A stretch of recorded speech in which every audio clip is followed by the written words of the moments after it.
Hi there, my name is Ayaz Waraj. Can you introduce yourself? Your name, please? Yeah, my name is Paul Handley. I'm currently the manager of the hmlac Academic Learning Center and library operations. The project is basically based on the study spaces overall.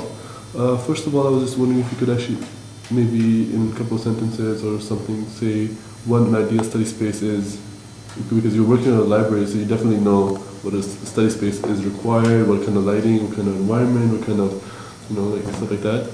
If you can maybe provide some light on that. Yeah, by all means. I think that first and foremost, it's very individual.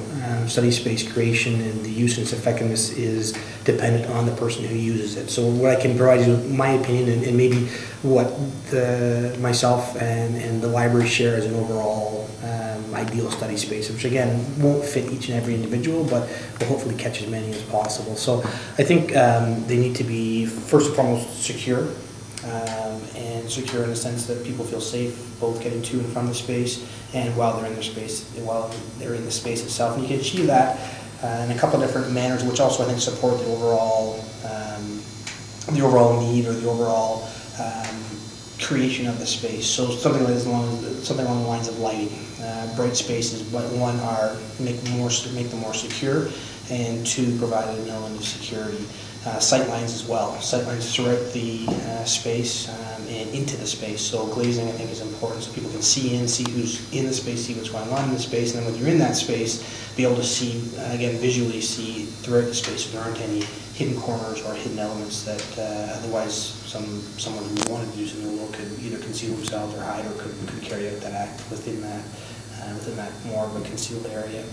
I think that from what we've heard from students and some of the research that libraries perform, powers are a very important component of a study space, so that people who have laptops can easily plug in, recharge batteries, or at least have access to that power. And then the work surface and the workspace itself is the final one. It needs to be something that people can work on that's somewhat comfortable, and at the same time balancing that with the need for a space, a work surface that is conducive to academic endeavors and to study. And then there's the debate around, or not a debate necessarily, but the need of the study space itself. And is it collaborative? Is it individual?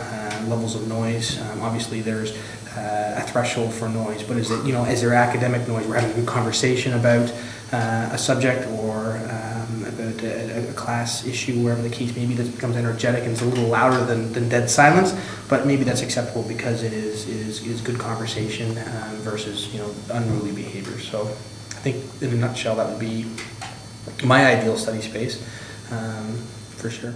Do you think there's enough study space on campus for the students that come to the university? Well, I think that's a question that the students themselves would have to answer. What I can comment on specifically is the library. We have a number of great spaces here in the library. Does that meet the need of all the students all the time? I'm not sure that it does. There's always a demand, I think, for more study space. But I think that needs to be balanced with, again, the peaks and flow and the ebbs and flows as well of the students and their needs. I mean, in the library we see a decreased activity earlier on in the semester, around midterms. We see increased need and again in exams. So if we had a space that could accommodate every student, if we had 10,000 study spaces, which would be approximately the number of students here, they wouldn't be used all the time. So you need to balance that with the cost-benefit analysis. How many spaces do we need reasonably at any one given time to accommodate a majority of our students? So I think that the library, we've attracted a number of students to the space because it's a warm, it's an inviting space. There's a number of good resources, both from a human resource perspective and from technology and actual research resources as well.